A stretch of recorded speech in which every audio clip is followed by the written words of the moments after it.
Black Beauty, Chapter 41, The Butcher. By this time I had seen a great deal of trouble among the horses in London, and much of it might have been prevented by a little common sense.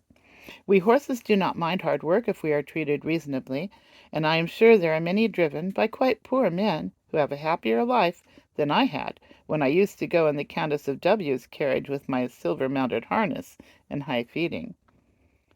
It often went to my heart to see how the little ponies were used, straining along with heavy loads, or staggering under heavy blows from some low, cruel boy. Once I saw a little gray pony with a thick mane and a pretty head, and so much like Merrylegs that if I had not been in harness I should have neighed to him. He was doing his best to pull a heavy cart, while a strong, rough boy was cutting him under the belly with his whip and chucking cruelly at his little mouth. Could it be Merrylegs? It was just like him, but then Mr. Blomfield was never to sell him, and I think he would not do it. But this might have been quite as good a little fellow, and had as happy a place when he was young.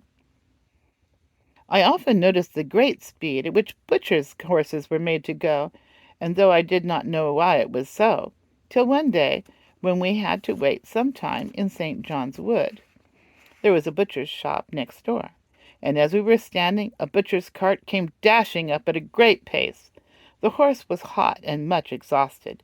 He hung his head down, while his heaving sides and trembling legs showed how hard he had been driven. The lad jumped out of the cart and was getting the basket when the master came out of the shop, much displeased. After looking at the horse, he turned angrily to the lad. "How many times shall I tell you not to drive in this way? You ruined the last horse and broke his wind, and you are going to ruin this in the same way. If you were not my own son, I would dismiss you on the spot. It is a disgrace to have a horse brought to the shop in a condition like that. You are liable to be taken up by the police for such driving, and if you are, you need not look to me for bail, for I have spoken to you till I am tired. You must look out for yourself." During this speech the boy had stood by, sullen and dogged, but when his father ceased, he broke out angrily. It wasn't his fault, and he wouldn't take the blame. He was only going by orders all the time. "You always say, 'Now be quick,' 'Now look sharp,' and when I go to the houses, one wants a leg of mutton for an early dinner, and I must be back with it in a quarter of an hour. Another cook had forgotten to order the beef.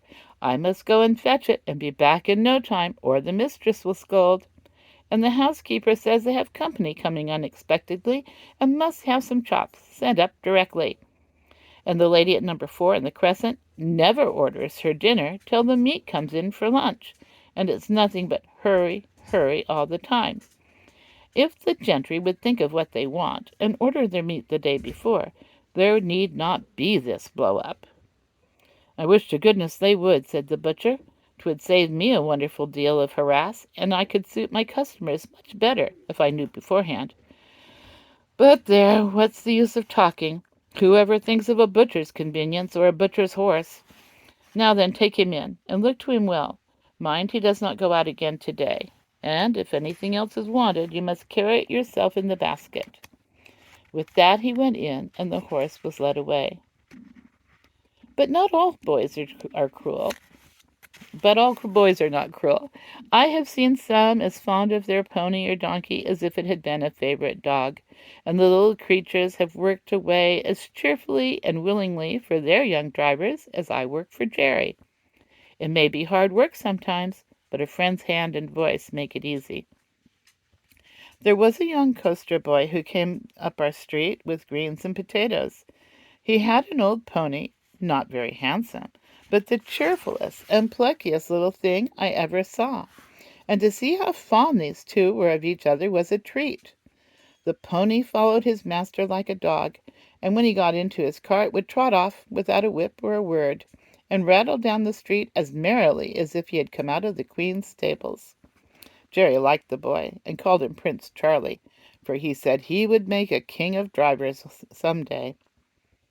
There was an old man, too, who used to come up our street with a little coal cart. He wore a coal heaver's hat, and looked rough and black.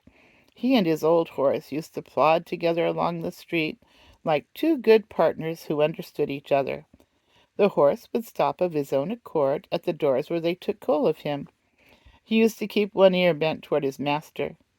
The old man's cry could be heard up the street long before he came near. I never knew what he said, but the children called him Old Baharoo, for it sounded like that. Polly took her coal of him and was very friendly, and Jerry said it was a comfort to think how happy an old horse might be in a poor place.